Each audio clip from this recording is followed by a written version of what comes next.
मेरा नाम सुनीता है। मैं एक सामान्य गृहिणी हूँ, जैसे किसी भी भारतीय परिवार में होती है। सास, बहू, दादा, दादी, भाई, बहन और ढेर सारा प्यार, तकरार और रसोई की महक से भरा हुआ घर। हमारे घर में रोज़ की चहल पहल कभी ख़त्म नहीं होती। सुबह चाय की आवाज़, बच्चों के स्कूल जाने की भागदौड़ और शाम को सबके साथ बैठकर खाना खाने की आदत, यही हमारा सुख था। उस दिन भी घर में वही रूटीन था।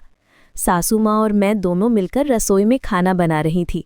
बाहर दादी बच्चों से कहानियाँ सुना रही थी और कुलदीप, मेरा देवर, घर के आंगन में बैठा कुछ सोच रहा था। कुलदीप बहुत ही सीधा साधा लड़का था।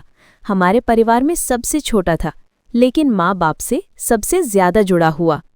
कुलदीप बचपन से ही बहुत गरीब परिवार में पला था। जब सब अपने सपनों की बात करते, वो हमेशा अपनी माँ के लिए अच्छा घर बनाने की बात करता। भाभी, उसने एक बार मुझसे कहा था, अगर कभी मैं कुछ बड़ा बना तो सबसे पहले माँ के लिए सोने के झुमके लाऊंगा। मैंने मुस्कुराते हुए कहा था, माँ को खुशियाँ झुमकों से नहीं, तेरी मेहनत से मिलेंगी कुलदीप। वो हंस दिया था, मगर उसकी आंखों में एक सपना था, माँ बाप को खुश देखने का सपना। उस दिन शाम को सब साथ बैठकर खाना खाने वाले थे। मैंने रसोई में सब्जी में मसाले डाले और सासू माँ रोटी बेल रही थी। बाहर दादी की खांसी की आवाज़ आई तो कुलदीप ने झट से पानी का ग्लास उठाया और उनके पास गया। वो दादी का लाडला था। दादी, अब खांसी कम हुई ना? अरे तू बस मेरे सिर पर बैठा है बेटा, मैं ठीक हूँ, दादी ने प्यार से कहा। घर में माहौल बहुत शांत था, लेकिन उस दिन कुछ अजीब था, जैसे हवा में कोई बेचैनी थी। किसी को नहीं पता था कि आने वाली रात हमारी जिंदगी की सबसे रहस्यमयी रात बन जाएगी। रात के करीब 9:30 बजे हम सब खाना खाने बैठे। मैंने सबको परोसा और सासू माँ ने कुलदीप से कहा, बेटा, कल सुबह जल्दी निकलना मत भूलना, वो नौकरी का इंटरव्यू है ना, देर मत करना। कुलदीप ने सर हिलाया और बोला, हाँ माँ, मैं आज ही सारे डॉक्यूमेंट्स बैग में रख देता हूँ। खाना खाते वक्त सब हंस बोल रहे थे, मगर अचानक बाहर कुत्तों के भौंकने की आवाज़ आई। सबका ध्यान उधर गया। गांव का माहौल था तो ऐसी आवाज़ें आम थीं, लेकिन आज वो आवाज़ कुछ ज्यादा ही डरावनी लग रही थी। सासू माँ ने कहा, शायद फिर वो भिखारी औरत आई होगी जो रात में मंदिर के पास बैठती है। दादी ने कहा, हाँ, कई बार देखी है मैंने, बेचारी रात भर सड़क किनारे बैठी रहती है। कुलदीप ने चुपचाप खाना खत्म किया और बोला, मैं जरा दूध लेकर आता हूँ भाभी। मैंने कहा, इतनी रात में? सुबह ले आना। वो मुस्कुराया, अरे बस 5 मिनट की बात है, और वो निकल गया। रात के 12:30 बज रहे थे। मैं बर्तन धोकर सोने जा रही थी कि अचानक आंगन के दरवाजे की छरछर की आवाज़ आई। ऐसा लगा जैसे कोई धीरे से अंदर आया हो। मेरा दिल धक धक करने लगा। मैंने झांककर देखा, दरवाज़ा खुला था, लेकिन बाहर कोई नहीं था। मैंने सासू माँ को उठाकर कहा, माँ जी, कुलदीप अभी तक नहीं आया? उन्होंने नींद में ही कहा, अरे आता ही होगा, दूध वाले की दुकान थोड़ी दूर है। लेकिन मन में बेचैनी थी। बाहर ठंडी हवा चल रही थी और कुत्ते फिर से भौंकने लगे थे। मैंने दरवाजे से झांककर देखा, सड़क सुनसान थी। मैंने धीरे से अंदर लौटकर दरवाज़ा बंद किया और पलंग पर बैठ गई। तभी दादी ने कहा, कुलदीप के बिना नींद नहीं आती सुनीता, जरा फ़ोन कर देख। मैंने कॉल किया, फ़ोन बजता रहा, लेकिन किसी ने नहीं उठाया। नींद तो जैसे आंखों से कोसों दूर थी। तभी दरवाजे पर दस्तक हुई, ठक ठक ठक। मैं घबराई, कौन है? बाहर से एक थकू हुई और कांपती हुई आवाज़ आई, बिटिया, जरा पानी मिलेगा, बहुत प्यास लगी है। मैंने दरवाज़ा खोला। सामने एक बुजुर्ग औरत खड़ी थी, सफ़ेद साड़ी, माथे पर लाल बिंदी और आंखों में थकान। वो कांप रही थी, मानो बहुत दूर से चलकर आई हो। मैंने झट से पानी दिया। उसने धीरे से पिया और बोली, धन्यवाद, तुम बहुत अच्छी हो। मैंने पूछा, आप यहाँ इतनी रात को? वो मुस्कुराई, कभी कभी इंसान को रास्ता नहीं, मंजिल भुला देती है। मैं कुछ समझ नहीं पाई। तभी सासू माँ भी बाहर आ गईं। कौन है सुनीता? उन्होंने पूछा। मैंने कहा, कोई बुजुर्ग महिला है। प्यास लगी थी। सासू माँ ने भी उन्हें देख लिया। वो औरत कुछ देर तक हमारे आंगन की ओर देखती रही, फिर बोली, ये घर बहुत अच्छा है, बस इसकी दीवारें थोड़ी थकी हुई लगती हैं। मैंने चौंककर पूछा, क्या मतलब? वो मुस्कुराई। थकान दीवारों में नहीं, लोगों की बातों में होती है। फिर बिना कुछ कहे धीरे धीरे चली गई। अगली सुबह दरवाजे पर जोर की आवाज हुई। मोहल्ले का चौकीदार आया था। भाभी जी, आपका कुलदीप रात को अस्पताल में मिला। सासू माँ का चेहरा सफेद पड़ गया। क्या हुआ मेरे बेटे को? वो बेहोश पड़ा था। किसी ने बताया कि वो एक बूढ़ी औरत की मदद कर रहा था जो सड़क किनारे गिर गई थी, लेकिन जब लोग पहुंचे वो औरत वहां से गायब थी। मेरा दिल जैसे धक से रुक गया। कुलदीप को हम अस्पताल लेकर गए। वो होश में नहीं था। डॉक्टर ने कहा, घबराइए मत, बस कमजोरी और डर के कारण बेहोश हुआ है। जब वो होश में आया, उसने कहा, भाभी, वो औरत वही थी, वही जो आपके आंगन में आई थी। उसने कहा था कि तुम्हारा घर थका हुआ है, और फिर अचानक सब अंधेरा हो गया। मैं और सासू माँ एक दूसरे को देखने लगे। वो कौन थी? वो सिर्फ प्यास लगी बुजुर्ग थी या कुछ और? रात को जब सब सो गए, मैं रसोई में बर्तन सजा रही थी। तभी मुझे वो गिलास दिखा जिसमें उस औरत ने पानी पिया था।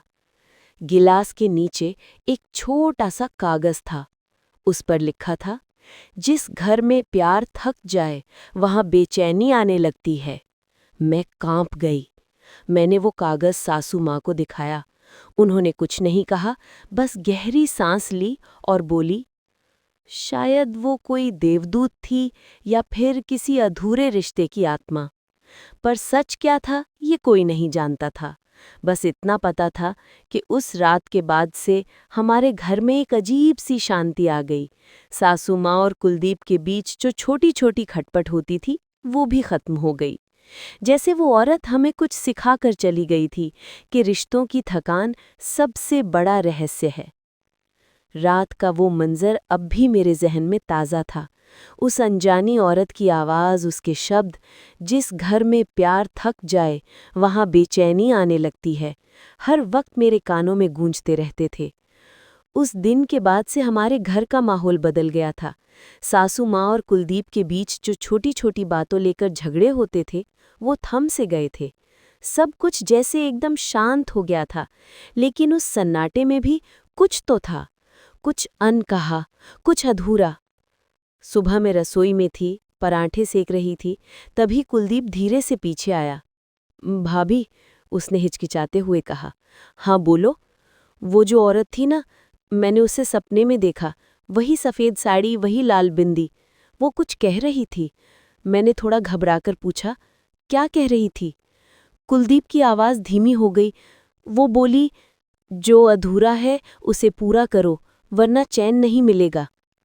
मैंने उसे समझाने की कोशिश की। कभी कभी मन डर जाता है, वही चीज़ें सपने में दिखती हैं। लेकिन वो बोला, नहीं भाभी, कुछ तो बात है। मैं आज उसी जगह जाऊंगा जहां मैंने उसे देखा था। मैंने सख्ती से कहा, ऐसी बातों में पड़ना ठीक नहीं। घर में शांति आई है, उसे शांति ही रहने दो। लेकिन कुलदीप का मन अब बेचैन था। शाम को जब सब खाना खा चुके थे, कुलदीप ने कहा कि वो थोड़ा बाहर जाएगा। सासू माँ ने रोका, बेटा अंधेरा हो गया है, मत जा। बस 5 मिनट माँ, कहकर वो निकल गया। रात के करीब 9 बजे थे। सड़कों पर सिर्फ स्ट्रीट लाइट्स की पीली रोशनी और हवा की हल्की सिसकारियां थीं। कुलदीप उसी पुराने रास्ते पर चला गया जहां उस औरत को उसने पहले देखा था, मंदिर के पास वाली गली। वहां एक बूढ़ा चौकीदार था। कुलदीप ने पूछा, बाबा, यहाँ कोई सफ़ेद साड़ी वाली औरत रहती है क्या? बूढ़ा चौकीदार पल भर चुप रहा, फिर बोला, सफ़ेद साड़ी वाली औरत? बेटा, वो तो 5 साल पहले मर चुकी है। कुलदीप सन्न रह गया। क्या? हाँ बेटा, वो बिमला देवी थी, बहुत नेक औरत थी। बेटा नहीं था उनका, लेकिन हर किसी की मदद करती थी। एक रात अस्पताल जाते वक्त सड़क हादसे में। कुलदीप ने बीच में टोका, अस्पताल? हाँ, किसी बीमार अजनबी को देखने जा रही थी, लेकिन वहां तक पहुंची ही नहीं। कुलदीप को याद आया, उसने तो उसी अस्पताल के बाहर उसे देखा था। वो घर लौटा, चेहरा पसीने से भरा हुआ था। मैंने पूछा, कहाँ था तुम? माँ परेशान हो रही थी। वो बस धीरे से बोला, भाभी, वो औरत अब इस दुनिया में नहीं है। सासू माँ भी पास आ गई। क्या कह रहे हो बेटा? कुलदीप ने सब बताया। घर में सन्नाटा छा गया। दादी ने धीरे से कहा, कभी कभी जिन लोगों की आत्मा को सुकून नहीं मिलता, वो अधूरा काम पूरा करने लौटती हैं। मैंने कहा, लेकिन हमारा क्या संबंध उनसे? सासू माँ ने कुछ सोचते हुए कहा, एक बात बताऊं सुनीता, जब तुम्हारे ससुर जवान थे, तब यहाँ एक बिमला नाम की महिला रहती थी। गरीबों की मदद करती थी। कई बार तुम्हारे ससुर उन्हें माँ कहा करते थे। शायद वहीं हूं। मेरे रोंगटे खड़े हो गए। तो क्या वो औरत हमारे घर को जानती थी? अगली रात फिर कुछ हुआ। करीब 12 सवा 12 बजे मैं रसोई में पानी पीने गई। वहां से हल्की आवाज आई, जैसे कोई धीमे धीमे बात कर रहा हो। मैंने सोचा सासू माँ होंगी, लेकिन जब देखा रसोई में कोई नहीं था। बस गैस स्टोव के पास वही गिलास रखा था जिसमें उस औरत ने पानी पिया था, और उसके बगल में कुछ जले हुए कागज पड़े थे। मैंने टॉर्च की रोशनी डाली। उन कागजों पर लिखा था कर्ज की रसीद, और नाम लिखा था बिमला देवी। अब मेरे दिमाग में तूफान उठ गया। ये वही नाम था जो चौकीदार ने बताया था। कुलदीप को जगाया और सबको बुलाया। सासू माँ ने कागज देखे तो जैसे पत्थर बन गई। ये कैसे यहाँ आए? मैंने पूछा। माँ ने कांपते हुए कहा, क्योंकि ये हमारे हैं। सब चौंक गए। सासू माँ की आंखों से आंसू बह निकले। वो बिमला देवी तुम्हारे पिताजी की मददगार थी। जब हमारा घर बन रहा था तब उन्होंने पैसे दिए थे। कहा था कभी लौटाना नहीं, बस प्यार बनाए रखना। पर वक्त के साथ सब भूल गए। कर्ज का पैसा तो छोटा था, लेकिन एहसान बड़ा था। शायद इसलिए लौटी होंगी। कुलदीप ने कहा, माँ, उन्होंने कहा था जो अधूरा है उसे पूरा करो। शायद हमें उनका अधूरा काम पूरा करना है। अगली सुबह कुलदीप शहर गया। किसी तरह पता लगाया। बिमला देवी का कोई वारिस नहीं था, लेकिन उनके नाम से एक छोटा स्कूल बंद पड़ा था। कुलदीप ने उस स्कूल की सफाई शुरू कर दी। वहां पुरानी दीवारों पर बच्चों की लिखावटें थीं, जिनमें एक लाइन साफ दिखी, माँ बिमला, हम आपको नहीं भूलेंगे। कुलदीप ने निश्चय किया कि वो उस स्कूल को फिर से शुरू करेगा। सासू माँ ने अपने गहने बेच दिए, दादी ने अपने पुराने बक्से से पैसे निकाले, और मैंने अपने गहनों की छोटी सी पोटली दी। हम सब ने मिलकर वो स्कूल फिर से शुरू किया। नाम रखा माँ बिमला विद्यालय। जब उद्घाटन का दिन आया, कुलदीप ने दीपक जलाया और कहा, जिसने हमें सिखाया कि रिश्ते और वादे कभी नहीं मरते, आज उसी के नाम ये दीप जला रहा हूं। दीपक जलते ही हवा का झोंका आया और किसी के पायल की हल्की सी आवाज गूंजी, जैसे किसी ने आकर कहा हो, अब मैं चैन से हूं।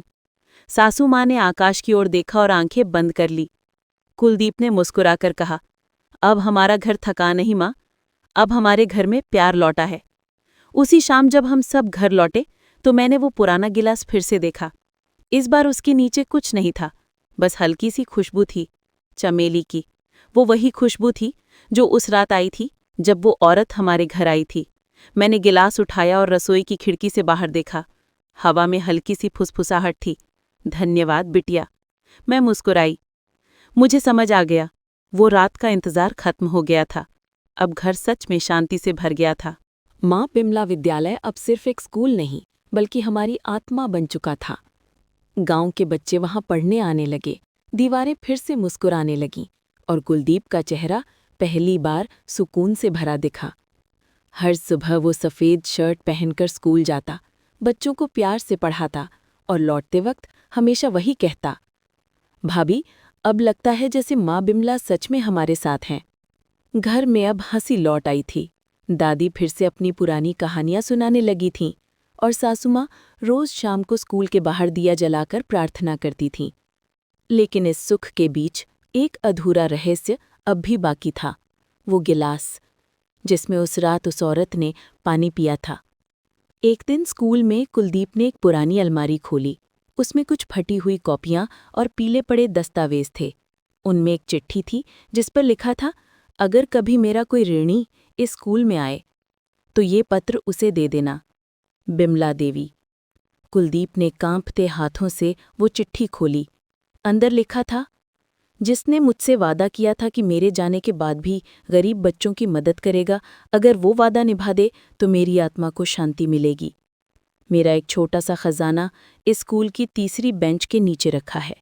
उसे उसी के हाथों में जाना चाहिए जो अपने माँ बाप की सेवा करता हो। कुलदीप के दिल की धड़कन तेज हो गई। उसने वो बेंच हटाई। नीचे एक पुराना लोहे का बक्सा था। बक्सा खोलते ही उसकी आंखें फटी रह गईं। अंदर सोने के 2 झुमके, एक चांदी का सिक्का और एक कागज था जिस पर लिखा था, झुमके उस माँ के लिए जिसने बेटे को संस्कार दिए, सिक्का उस बेटे के लिए जिसने रिश्तों की थकान मिटाई। कुलदीप की आंखों से आंसू बह निकले। उसने वो बक्सा माँ के सामने रखा। माँ, ये देखिए। सासू माँ ने जैसे ही झुमके देखे, उनकी आवाज़ कांप गई। ये तो वही हैं जो तुम्हारे पिताजी कहते थे कि बिमला देवी हमेशा अपनी माँ की याद में पहनती थीं। सब समझ गए। वो औरत जो उस रात हमारे घर आई थी, वही बिमला देवी थीं। उनकी आत्मा तब तक बेचैन थी जब तक उनका अधूरा वादा पूरा नहीं हुआ। अब उनका झुकाव, उनका एहसान सब लौट चुका था। दिन बीतते गए। स्कूल अब गांव का सबसे अच्छा विद्यालय बन गया। बच्चे वहां सिर्फ पढ़ाई नहीं बल्कि इंसानियत भी सीखते थे। एक दिन स्कूल के वार्षिक समारोह में कुलदीप भाषण दिया। अगर रिश्ते थक जाएं तो उन्हें आराम नहीं, एहसास चाहिए। माँ बिमला ने हमें यही सिखाया है कि अच्छा इंसान बनना ही सच्ची पूजा है। सारी भीड़ तालियां बजा रही थी। सासू माँ की आंखों में आंसू थे, लेकिन वो खुशी के थे। उसी रात करीब 12:30 बजे मैं छत पर खड़ी थी। हवा में वही चमेली की खुशबू थी जो उस रात आई थी। अचानक मुझे लगा जैसे छत पर कोई खड़ा है। मुड़कर देखा, वही सफ़ेद साड़ी वाली औरत, चेहरे पर हल्की मुस्कान। मैं डर नहीं रही थी, बस ठहर गई। वो बोली, धन्यवाद बिटिया, तुमने जो शुरू किया उसे पूरा कर दिया। मैंने कांपते हुए कहा, आप अब शांति में हैं? वो मुस्कुराई। हाँ, अब इस घर की थकान मिट गई है, अब यहाँ प्यार बसता है। और जैसे ही हवा का झोंका आया, वो धीरे धीरे धुंध में विलीन हो गईं। 5 साल बाद कुलदीप अब स्कूल का प्रिंसिपल बन गया था। स्कूल का नाम अब बिमला माँ ट्रस्ट विद्यालय रखा गया था। हर साल बिमला देवी की पुण्यतिथि पर हम सब मिलकर स्कूल में बच्चों को मिठाई बांटते। उस दिन भी जब मैंने वही पुराना गिलास उठाया तो नीचे एक नई चिट्ठी पड़ी थी। किसी ने सुंदर अक्षरों में लिखा था, थकी दीवारें भी मुस्कुराती हैं जब उनमें प्यार की गूंज बसती है। मैं मुस्कुराई। सासू माँ ने कहा, देखा सुनीता, कुछ लोग मरकर भी सिखा जाते हैं कि जिंदगी कैसी जी जाती है। कुलदीप ने झुककर सासू माँ के पांव छुए और कहा, माँ, अब मुझे किसी और चीज़ की चाह नहीं, मैंने माँ बिमला का सपना पूरा कर दिया है। सासू माँ ने उसके सिर पर हाथ रखते हुए कहा, बेटा, तूने हमारा भी सिर गर्व से ऊंचा कर दिया। और जब हम सब ने घर की चौखट पर दीपक रखा, हवा में वही सुगंध फिर से फैली, जैसे कोई अदृश्य हाथ हमारे सर पर आशीर्वाद दे रहा हो। वो रात अब बेचैन नहीं थी, वो अब सुकून की रात थी।